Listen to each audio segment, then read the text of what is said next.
long time away. It's really good to see people in person. And I think the purpose of these get-togethers now is going to be mostly reconnecting and updating. So we need to kind of get back into working with each other, seeing what everyone's doing.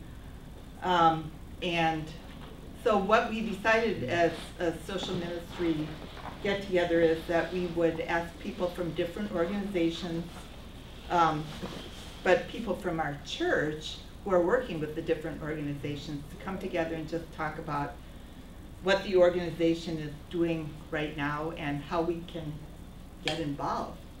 So the people who, I'm going to introduce everybody first. We're going to let people talk in that order, 6 or 7 minutes of talk, and then questions will be after all 4 people have had a chance to talk. So we have Carl Johnson from Guest House first, and then we'll have Allison Byrne from Allies for Teens in Foster Care second.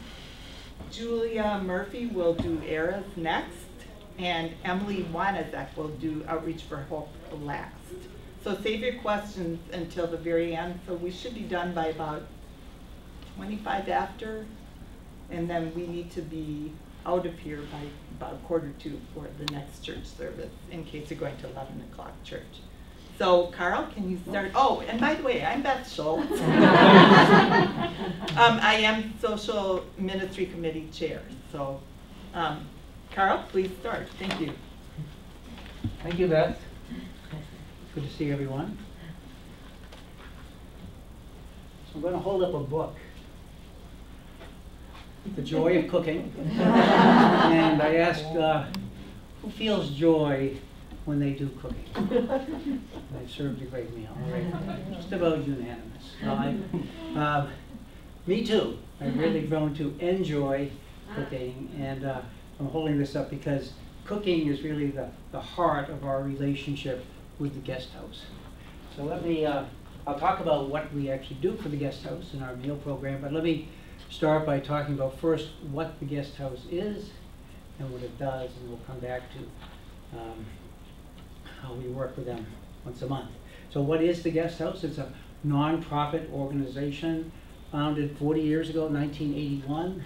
It is sort of most known from our viewpoint as a homeless shelter, but it does much more than that. It really takes care of homeless people from the time they need shelter all the way to getting them back into the workforce, being able to be financially independent and maintain their own housing. It's located down the street here. You keep driving in Milwaukee Avenue, you get to 13th Street, you take a right, and it's right between North Fleet and State Street. Now the mission statement is very well written, so I'm going to read it and just listen carefully to it.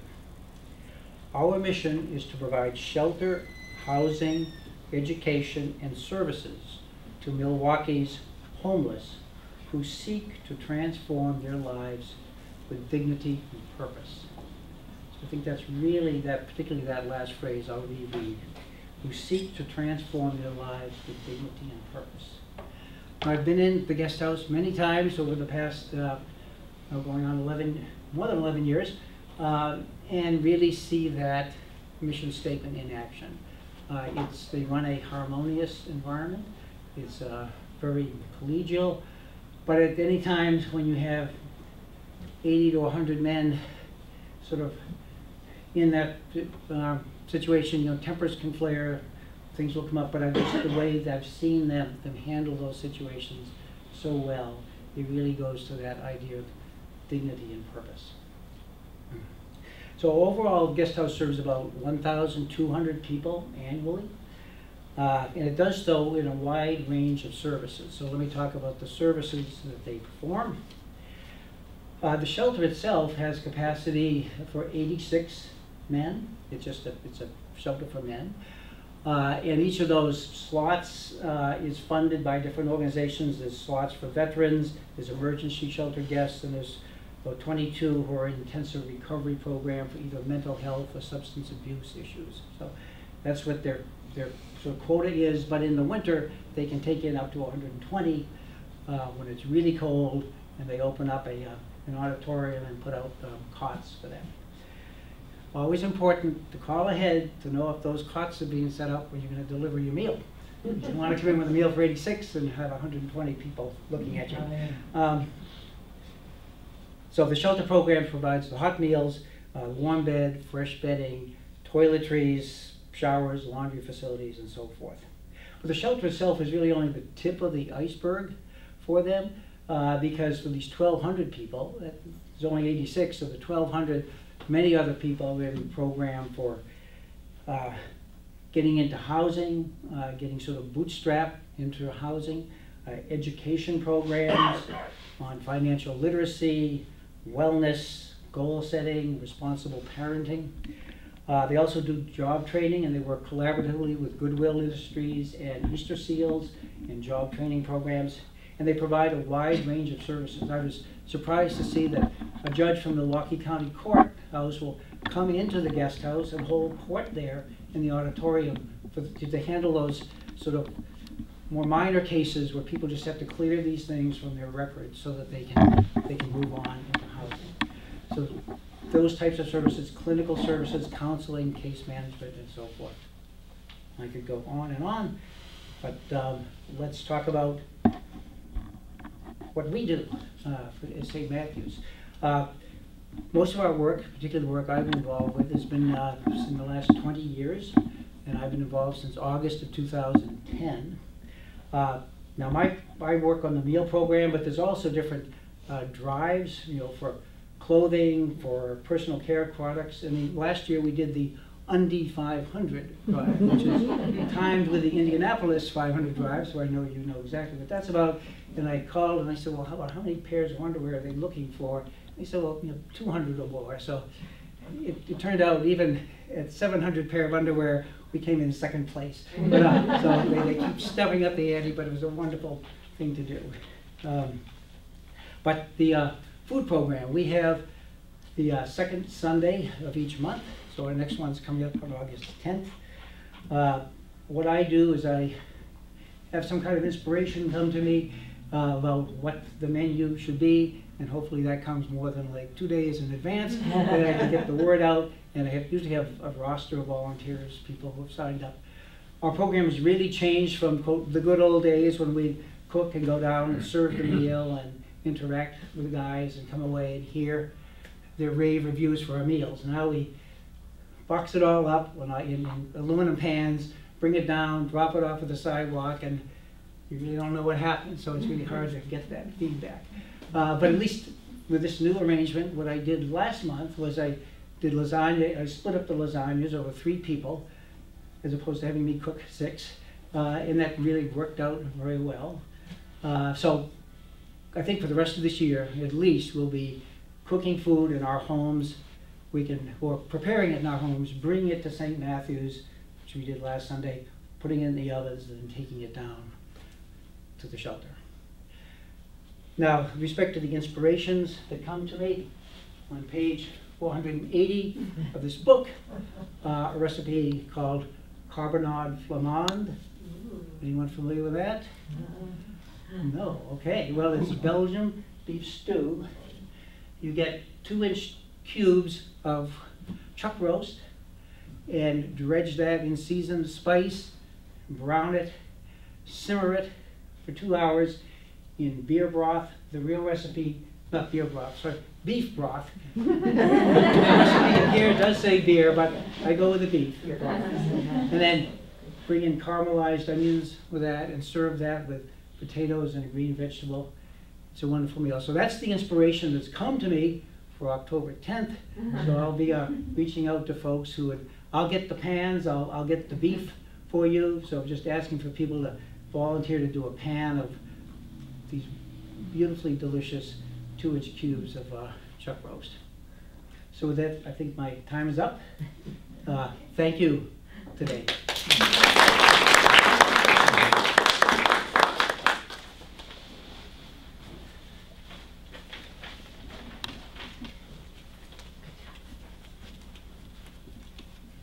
Good morning. Good morning. So see the parking lot full. It was so exciting to come in and see the parking lot full. My name is Allison Byrne. I am a social worker, a teacher, a mother of 4, and I'm really happy to be back here in church. So this is wonderful. About my organization, as opposed to 40 years, in 2019, I started Allies for Teens in Foster Care. My family was lucky enough to be involved, and I was wondering, I was like, where are the teens in the Milwaukee community that are in foster care? We see the babies, we see the signs for Children's Hospital, we see the signs recruiting foster parents, but where are our teens? And I learned after, sort of research and reaching out to St. A's and reaching out to Children's Hospital that there are 40 group homes, some of which are like less than 2 miles from here from St. Matthews, that have teens because we do not have enough foster parents. So, I 5 years ago started calling up, hey, my name's Allison, I'd like to come, and what do you need? Like, what can we do as a community to help? And because these teens are so vulnerable, because they're such prey to drug and alcohol and sex trafficking, and a lot of them have been in and out of group homes and foster care their whole life, there are not a lot of resources that find their way from the community that I sincerely believed would help to these teens that need this help so much. Because if they start advertising, hey, we need this help, then everyone will know where these vulnerable teens are. So I started Allies for Teens in Foster Care with the idea that I would be the bridge to these resources. As a social worker, my priority is keeping these teens safe first. And after that, I try to get them the much needed resources, and beginning with education that they do. One of the first things I did was have a survey to respectfully ask the adults already doing this work, what do you need? I can presume and take a guess as to what these group homes and what teens need, but adults working there, sometimes for minimum wage, probably less than minimum wage, given the extra hours that the adults in these communities that are doing in these group homes. And so I really tried to be a partner with the adults that are there. And I think that's a really key component of what makes Allies sort of successful and different from other groups trying to work with vulnerable teens in the area. At 2 years, really we've done so much work in just the 2 years that we have been an organization, and I'm grateful to the partnership last year that St. Matthews started to be with Allies, and I'll get into that a little bit. But the 4 things that Allies has been doing, which has evolved slightly with COVID time, is we have a successful self-care education program. The big, most expensive part of Allies right now is the Christmas drop-off to group homes and the care providers. And in fall and spring, we do a self-care sporting groups and meal, the joy of cooking and the importance of a delicious meal with the group home. And then we do our art contest. So those are the 4 large things that have evolved successfully to the hundreds of kids I've met. I feel really it's a privilege to walk into these group homes because this is a home, this is their home. Some of them have chains on the refrigerator, so they're locked up.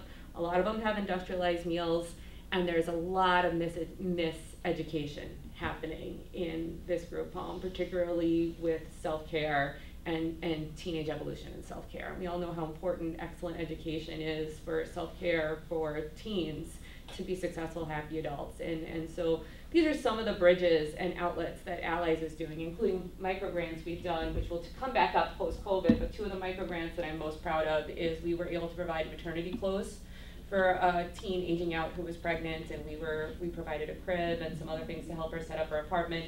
And we provided some electronic equipment to a different group home that one of the group home providers were trying to do to get the teens to be able to share their story and share their story with their biological families. So those are 2 of the micro grants we did. But I just want to talk quickly about some of the other things that we've done. For everything we do, I say if I wouldn't give it to the teens in my house, I'm not going to give it to these teens in group homes. So I ask people, I said, if it's dollar store, hey, candy canes are always appreciated and their stuff, but I try to give really high quality goods. Every teen in the last 3 years when we did Christmas programs, and last year we were able to do bags to 80 teens. It was, each bag was worth about $100.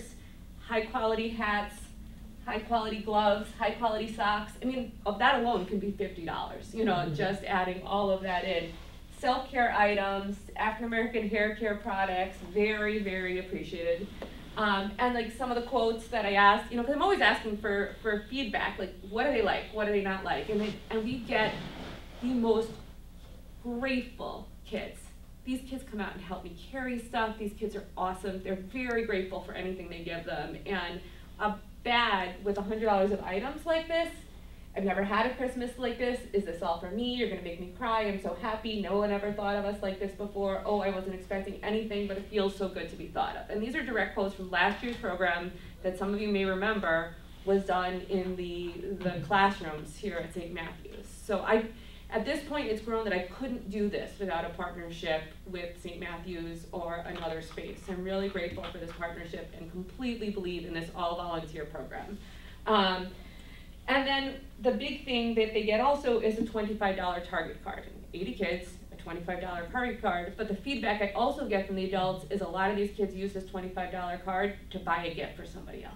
You know, I buy a gift for my sister, I buy a gift for this. And some of the one of the group homes usually has a mom and their babies. So if you see here, another place, they didn't have art supplies like this, so they took, this was their own idea, and one of the, you know, we're giving the tools to some of the adults there to have these expensive art projects, to do some of these projects and with their nighttime stuff with their kids. And they traced the hands of the moms and the babies, and they made a Christmas tree at it on their wall. And I got to come and I saw that the next time I made a drop off at that group home, and it was really lovely and beautiful. A time-consuming, though not as expensive, is I sort of wrote a curriculum for 6 areas of public health for teenage girls. And I come into the group homes, and I bring snacks, and I bring desserts, and I've done this about 4 times. And we've had teens go like this in the beginning, which is fine. And then at the end, they're all in. And often the adults that I work with as well had no idea some of this information. And it started after I was walking around a Walgreens with one of the teens from a group home, and she started, I said, what do you need? Like, talk to me. And she started asking questions and telling me, like, a lot of her education was from pornography or hearsay or just not actual information about her own body and her own self-care. And so I go through, and it starts with soap, and it gets a little bit more intrusive from there, and then we are able to talk it through, and by the end, all these teens are asking questions, and it is the feedback I get from the adults and teens, like, it's life-changing. And I try to tell the kids, too, now you know, and now when you're with your girlfriends, and they have questions, and you can share this information and let it go forward. And that has been an imperative part of what Allies does. And then you see some of these gorgeous pictures I did, and I started an art contest in May for teens and adults touched by foster care. And I always ask the social workers at St. A's and Children's Hospital, and there's nothing like this. There's nothing like any of this for the teens in group homes right now and teens in foster care. And I asked them, what do you think? They're great. So they push it out. They push this art contest out to all of the, you know, their foster care families, and you know, you never know when you're working with teens. Like, we could have tried this and we could have gotten nothing back. And this year we got these beautiful, beautiful pieces. And some of the kids came to the Wauwatosa Public Library, where we had a display for the month of May for Foster Care Awareness Month. We had products from Children's Hospital of Wisconsin for foster care awareness. And you know, just sort of the coordination, and I think some of the pieces of my dreams speak for themselves. And the one piece that I adore that is outside, and there's a girl that I'm meeting with again this week, it was her first submission. It was her first opportunity of art and empowerment, and I was on a phone call with MPS with her a week ago, and I asked her counselor, I'm like, are there art classes for her? Well, there are. There's art classes across from where she's getting her GED. I'm like, maybe we can get this going. So eventually I would love to see if that can grow into some sort of a scholarship, maybe with MAT or something with that art contest, because I think it's really important to have empower kids to have opportunities for success and opportunities to share, you know, to be leaders with this kind of education, to have warmth in the winter, you know, and to have art and books and outlets. So I have no idea where I am. Thank you very much, and I will be around later for questions.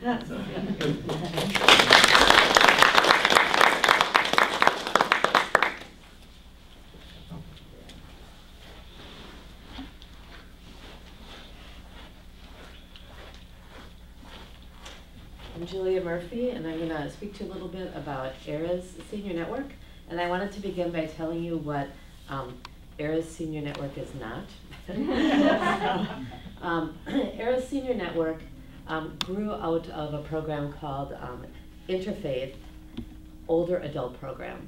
So Interfaith existed in Milwaukee County and Waukesha County, and Waukesha County's program called Interfaith changed their name at some point to ERA's Senior Network. The Milwaukee County program stayed as Interfaith and eventually had some financial problems and ended up folding.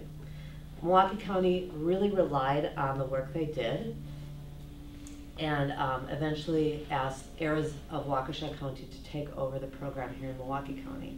I'll get into that in a moment. The other thing that is not to be confused is another organization called Interfaith Conference of Greater Milwaukee. So again, Interfaith.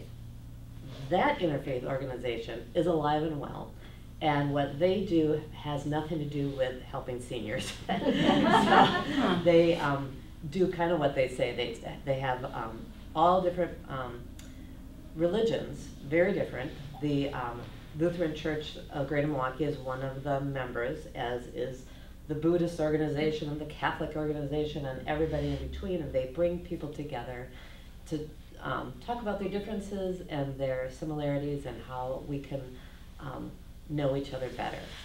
So that is my little, this is what it is and what it is not. So as you hear these interfaith things being thrown around, that is kind of the end of the story on that.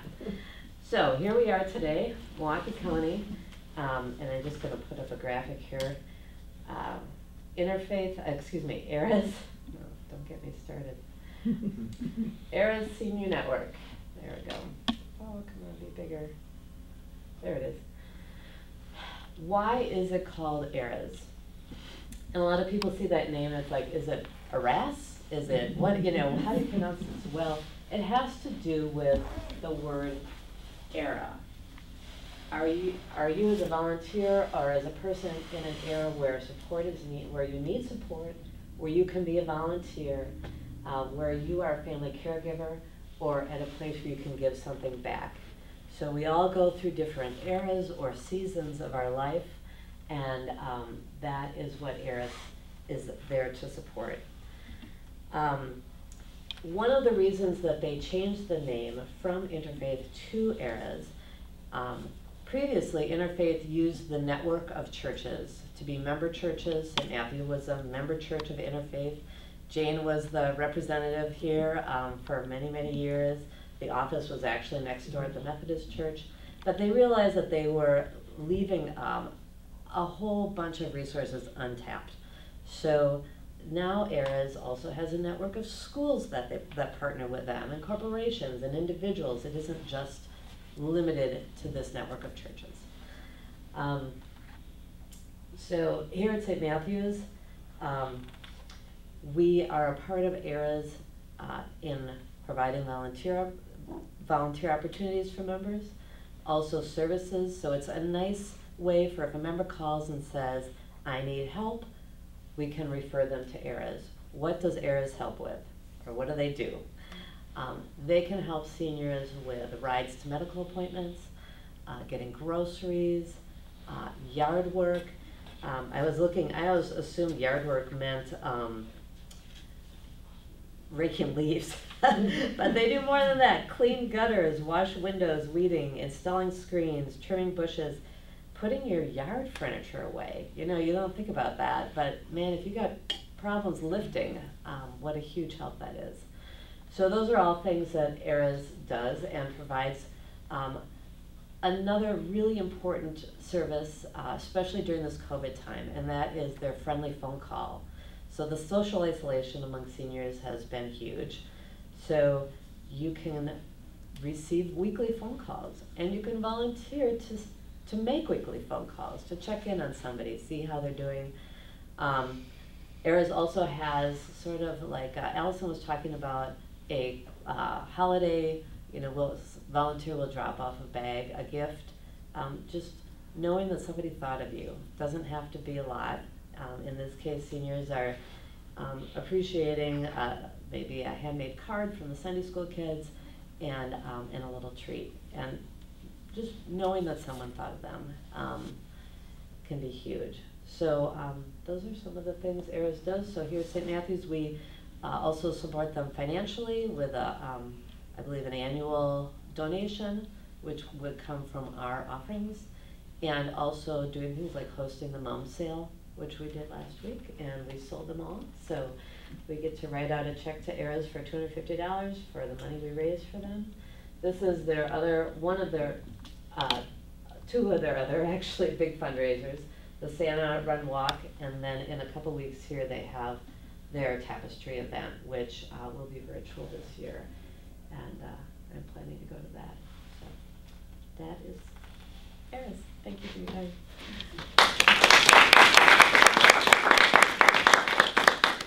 I also have brochures here for the two aspects, volunteering or receiving assistance.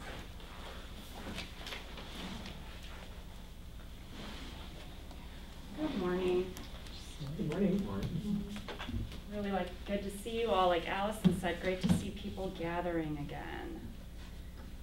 Just a second, make sure.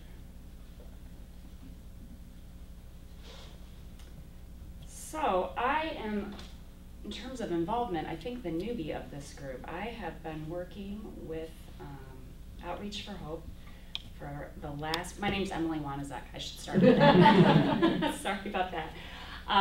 Really nice to be with you all this morning. I've been working with Outreach for Hope since, I guess it's just going through. Let me go backwards. Since last spring, Pastor Chris, I'll get to this, he's the executive director, reached out last spring and asked if I'd be interested in coming on board as the Ride, Run, Walk event coordinator. And you've probably seen Ride, Run, Walk information the last few months in our Voice and in the newsletters. I'm actually here today. I'm going to give you a little bit of information about next week's event, but I'm really here to tell you about the organization and what we do. The mission, like Carl said, it's great for an organization to have a strong mission. We inspire donors to live and give generously by investing their gifts as a resource for transformation in the ELCA Greater Milwaukee Synod Ministries, serving communities of poverty. What does that mean in reality? We give grants to area congregations and ministries in southeast Wisconsin that serve low-income urban neighborhoods so that our synod, the GMS, continues to be a presence in these areas.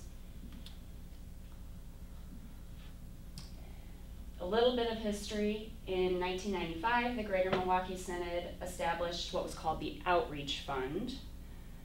And then in 2005, they decided there's so much work to be done, we really need this to be a separate nonprofit. And Outreach for Hope kind of ventured out on its own.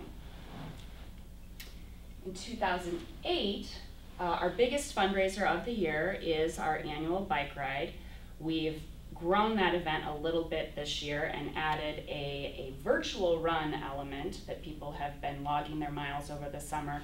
But then what we've added to what was called the Outreach for Hope Family Bike Ride is now the Outreach for Hope Ride, Run, Walk. And all of our 4 sites, we, up until this year, there were 3 locations that you could participate, but we added a location in Milwaukee at Washington Park, and all 4 of our locations, Dousman, Grafton, Kenosha, and Milwaukee, have added a 2-mile walk, so we really could bring in a whole new audience of people.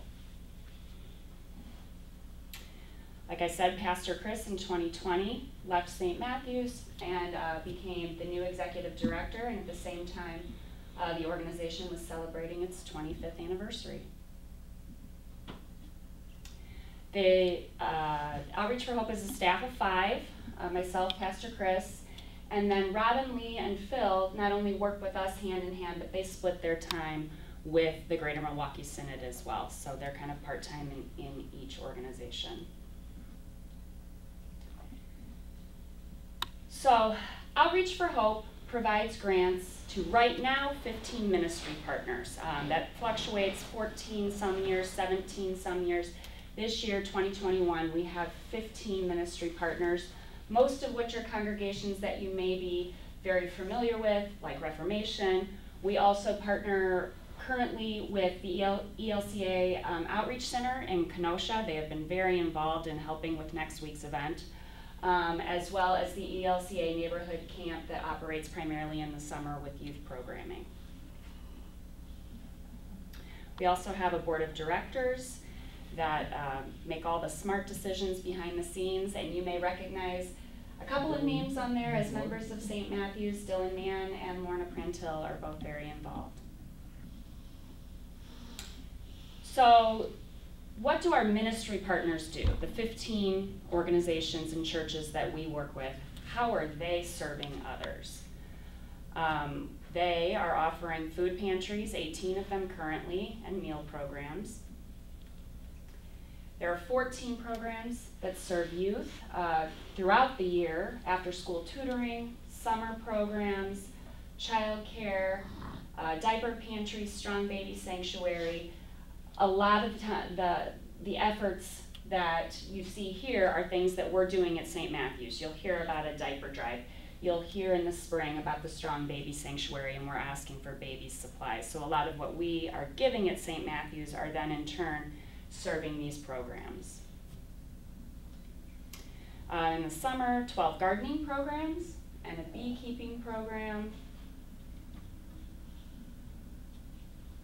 10 clothing closets, household items, pantries, and neighborhood stores. And then 7 ministries with on-site clinics, parish nurses, dental pharmacy, and mental health.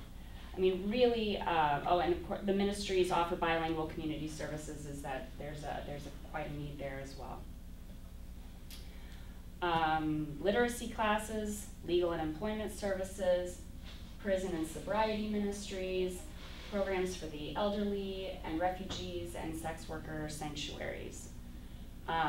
Really, they're doing, these ministry partners of ours are doing something for everybody. There really is not an area of our greater Milwaukee Synod or Southeast Wisconsin that they aren't supporting and reaching out to. If you are interested in getting to know a little bit more about each one of our ministries, if you go to the Outreach for Hope YouTube page, there is a spotlight video about each organization, about a 2-minute video. So if there is one that strikes your interest more than another, you could spend 2 or 3 minutes just getting to know a little more about that specific ministry. So what does Outreach for Hope do? How do we help support? So I just was sharing information about what the ministries do. Now, how does Outreach for Hope support these ministries? How do we make it happen? So like I said, I already gave you a little bit of information about next Saturday's Ride, Run, Walk. Registration is still open if you're interested, online through ofhrrw.org through tomorrow night. And if you wake up next Saturday and it's a beautiful day and you decide, hey, I just want to go for a 2-mile walk out in Dousman, there is on-site registration available. We're not going to turn anybody away. We are more than 2/3 of our way to our fundraising goals, so things are going really well. Oh, these are just some pictures of the event through the year. I've gotten to know this. I sat in church services and listened about the family bike ride over the last many years. And so I was always familiar with it, but this last 6 months, really getting to know not only the organization, but the people behind it has been the biggest treat and pleasure. It's just really, really a labor and effort of love. And the enthusiasm behind it, the supporters, the participants, it's a pretty neat thing. Another way that Outreach for Hope gives back is Lenten devotions that run daily during Lent. This past year, the Lenten devotions were each led by our ministry partner leaders, which was kind of a way for them to engage and get involved. We offered in 2020 the COVID Lunchbox Project and collected over $90,000 in donation to provide lunches to families when the children weren't in school and didn't have access to meals. We also provided a COVID-19 relief fund that is still operational and collected donations to fund emergency stimulus grants to our ministry partners. And a new effort last year was Coats for the Cold, and collected donations to fund and purchase over 250 winter coats. And the people of the Greater Milwaukee Synod did not let us down, and we were actually able to purchase 376 coats to give away. And the Super Bowl food drive collected $10,500 to give to OFH food pantries and ELCA World Hunger, and 3,000 items of food. So the big picture, over the past 25 years of operations, Outreach for Hope has granted more than $4.4 million through the generosity of individuals and congregations like St. Matthew's across the Greater Milwaukee Synod. And breaking that down to a week, there are a little more than 2,000 congregants served, almost 6,000 community members served for non-worship purposes, and 5,000 people fed. And how you can help today, give. More information is available in that area on outreachforhope.org. You can connect. We send out a weekly newsletter that gives you a weekly email newsletter on Fridays that some of you may receive. It gives you a little more information about our ministries and the people we serve, and events and ways to plug in and help. And then, not to miss an opportunity, one more time to plug, you can join us next week, Saturday, in the Ride, Run, Walk. And that's it. Thank you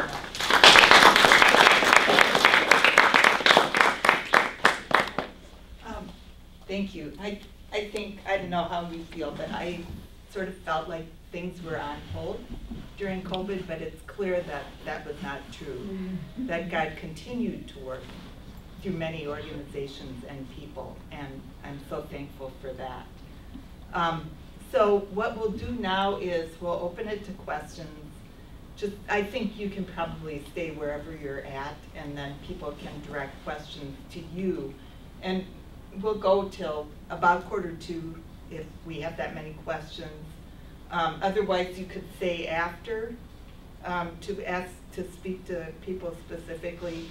The other thing is that we are going to do this again in October, the 3rd Sunday. We'll have 4 more or maybe 5 more organizations come and talk to us about what they're doing. So does anybody have questions?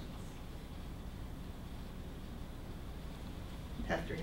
Allison, do you have an idea how many teens are in foster care in Milwaukee? It rotates, so it's about 100 teens are in group homes, over 100 at a given time. But you know, the kids that we gave these gifts to last year are going to be a new round. You know, there's always, and some kids run away and come in and out of the different group homes, so it really differs, but over 100. Okay. And that's who are officially in the foster care system? In group homes. And that's not including the kids who are in foster care in foster homes. Oh, okay. So there's kids, so I mean, it's sort of, there are kids in foster care in foster homes, and kids, a lot of teens who don't have foster homes available, so they're in the group home setting. Do they age out when they turn 18 no matter what, or do they get to finish their senior year of high school? It's so funny. There's, not funny, but like I was just, and a girl asked me to be on an advocate for her at a meeting with her counselor and her 2 social workers from Children's Hospital, and they were going to, she has not graduated, she turns 18 this month. They've been taking her to look at apartments. And there's such a high turnover rate for social workers. And a lot of these social workers are wonderful 18-year-olds that have too high of a caseload, and I don't know if they have a real experience of parenting teenagers, you know, what these kids are really capable or not capable of doing sometimes. And so I asked the girl, I said, do you want, I said, what are her options? Because she got into a place where she could get an apartment. I said, and they were saying, and she's like, well, I don't want to lose the apartment. And I said, I get that. You shouldn't lose the subsidized apartment for 3 years because she's aging out and she didn't have her GED yet and didn't have anything. But I asked the teen social worker, the 20-year-old social worker, I said, what are her options? And she paused this. Will she lose this program if she wants to stay in this group home where she feels safe, and sometimes you feel safe, and sometimes she doesn't? And the two 22-year-old social workers didn't know. So they were going to go back and ask. So they didn't even, in this meeting with her wonderful school counselor, the two social workers, myself, and this girl, she wasn't even getting straight answers from the professionals in her life. And it's, you know, their case words are overloaded. You know, their intentions are great. But I am trying to work to find out the clear answers to that question myself. There's a subjectivity as to when there is a little bit of bridge between 18 and 21. Like the girl I worked with last year did not get bridge services. She got a little bit of a subsidized apartment because she's pregnant and had a baby.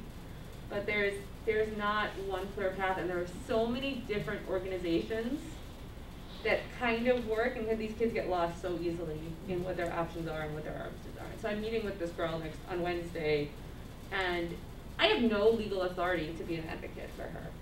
You know, I am a certified social worker. I'm not practicing that in other areas of my life, but I'm keeping that certification up so that I think it's important to have that when I'm trying to be an advocate. And I always preface with the kids that I talk to, you are the leader here. I am not an authority in your life, but these are questions that I would ask. These are questions we can ask, and you can make these, you know, then you can get these answers, and then maybe you can make a more informed decision as to what you think is right for you.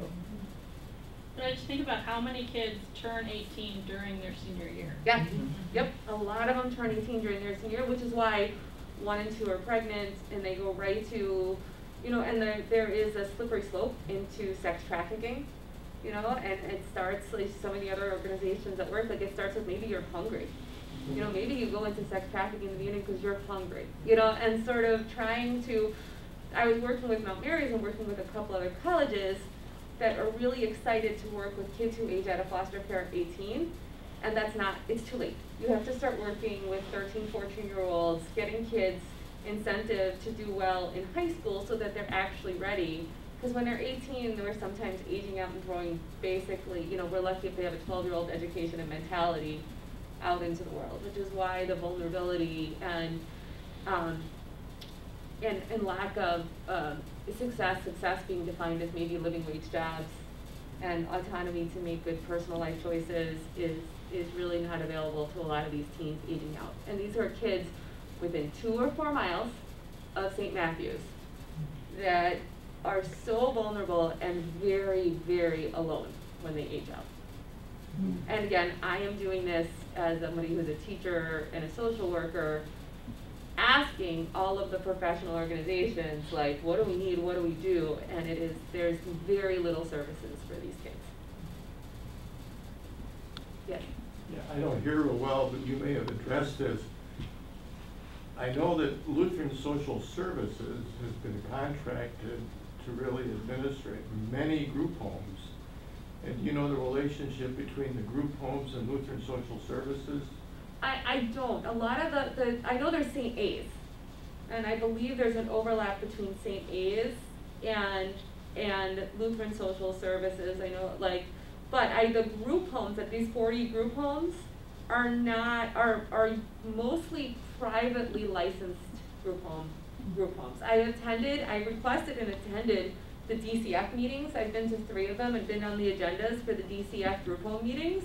And again, it's me calling and saying, hey, this is who I am, this is what I have, but I would like to talk to the licensees of the group homes, because it would be inappropriate for me to start with teens. I'm trying to start with the adults in their life. And most of the 40-something group homes in southeastern Wisconsin are private licensees that are not affiliated with Lutheran Social Services.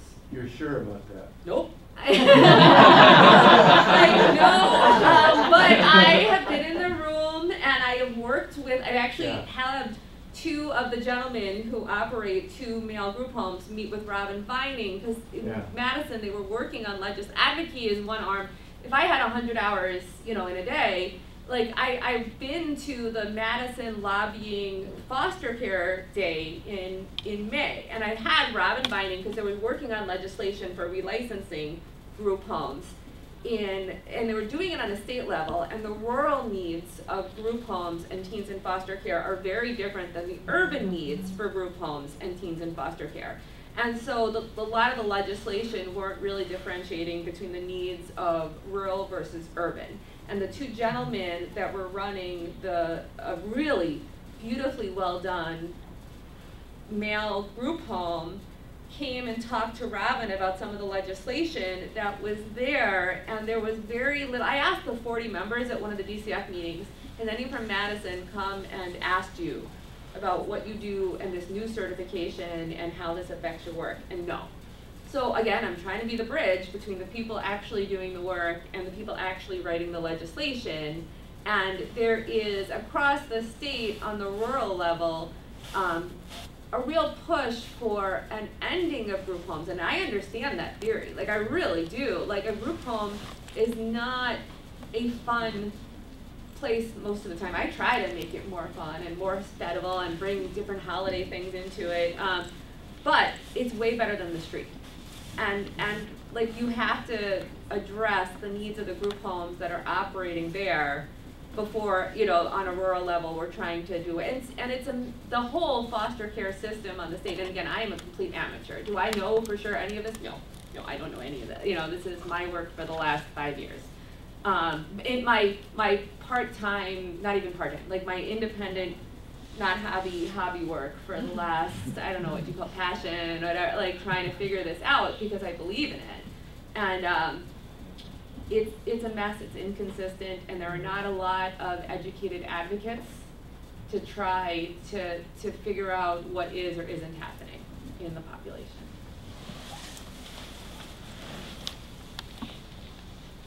Thank you. Oh, yes. Well, I know maybe 10 years ago, I worked with Lutheran Social Services, and we would donate suitcases and backpacks, so when the kids found a new home, they didn't have to put it in a garbage bag, they had some dignity with it.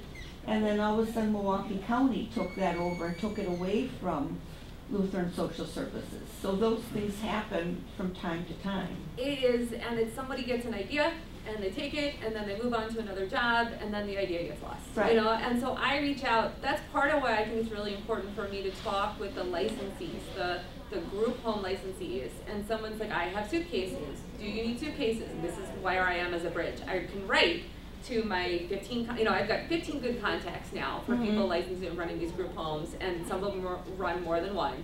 And I said, do you need luggage? And I had 3 group homes that said, yes, we would love to take luggage. So I had a garage filled with luggage, and we sorted it all out, and I gave the ones with holes in it and that are really dirty to Goodwill, you know, and then I brought about 10 really nice pieces of luggage and donuts and something else to group homes over the course of a week. So there's a need for so much, but I try to be very conscious about meeting the needs that I have. Right. As opposed to, because what I learned is when I started this, I was like, here, I have used clothes. And they're like, thank you, we don't want used clothes. Like, and also, I'm probably giving you used clothes that don't fit any of the girls in my house, you know?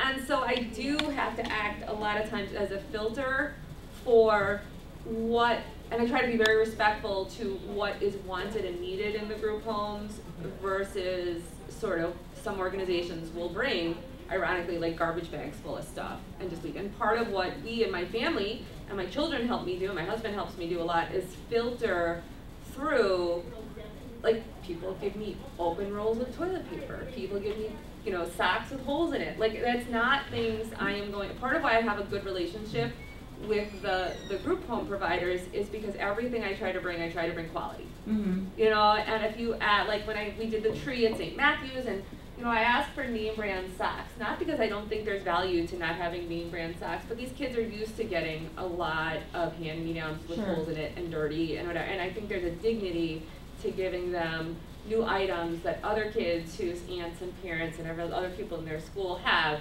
and I try to and have maintained a reputation of bringing quality and dignity into the group homes. And And that is, part of that is a big part of the filtering, that you see my garage a mess and then my garage not a mess. And I also have a relationship with Lorna at Robin's Nest at Children's Hospital, and you know, what do you need? Like, they have for just general foster care, a closet where you can get stuff. And some stuff they need a lot, but some stuff they absolutely don't. I mean, I think we all know, like, we all have a lot of stuff these days. And all of the hand-me-down used stuff that people have is not needed. Some's desperately needed. So we have like 5 boxes of boots and winter coats, like Columbia used coats, like really nice winter coats. And I said, look, do you want me to hold these for you for October? So I'm holding them in my garage so that I have room in October to bring to the group home closet. So again, a lot of what I do, like what you see is the end result, and what I try to do, and I think what makes the reputation of Allies, is all of the filtering and thoughtfulness behind what we are able to give. And it's all volunteer. There's 3 people on my board right now, and I am, which is great, I am doing a vast majority of the work, because they are, they're not equipped to do it. It's 2 teachers that are helping me make some of those, you know, important financial decisions, and sort of, when we have a budget that's very small. You know, we're a 501c3, we are, you know, but it's an all volunteer, small 501c3. And I'm the graphic designer, and I am the mover, and I am the, you know, we do a lot of the work. Yes. There was an art contest. What was the prize for the winner? Oh, so we were able to give $100 Visa cards for the 13 to 17 and 18 plus winner, and art supplies, like in high quality art supplies. And the younger kids got $25 Michael's gift cards and art supplies as a winner, and you know, ribbons. And anyone can, if you go to our Facebook page, you can see the display at the library, and we're going to be at the library again next year. They welcomed us there next year. And beforehand, I contacted the group homes, and twice over COVID, once we realized it was really going to happen, I said, what, you know, so we brought thousands of dollars of art supplies to different group homes, and they used them in countless ways, and you know, not just for the art project. And I said, you know, before our art project, I said, who needs more art supplies? And I mean, you guys probably know from here, kids go through art supplies all the time, and when you're in COVID, and these group homes, like everybody, we all had to change our model of what we were doing, but it was, you know, they were now a teacher as well. And some of these group homes are locked between 7 a.m. and 5 p.m. And if you're done with school, you have to go just walk around the street and do whatever you want, because it's not staffed, so you can come back at 5 o'clock, you know, and there's just such a different quality in the different group homes. And but just to have, now all of a sudden they had to shift to a model where everybody is in the, like, unrelated people are in a building all the time, and all your education had to be done. And so I felt like some of the art supplies we provided, the like sort of books, hidden figures, movie nights, we sort of shifted, I shifted some of the focus on what we could provide. You know, it's private, we did Cranky Al's Decorate Your Own Donuts, and you know, just some, I'm a real believer in sort of hands-on projects. And before COVID, I believe, and I think you referenced how you missed this with your population, and sitting down, and it's a privilege for me to go into a group home, and I would like to sit and share a meal with you and tell me your story. And one of the greatest but saddest things is when I come into these group homes, I've had kids say like, oh, I told you she was coming today, I told you she was coming today.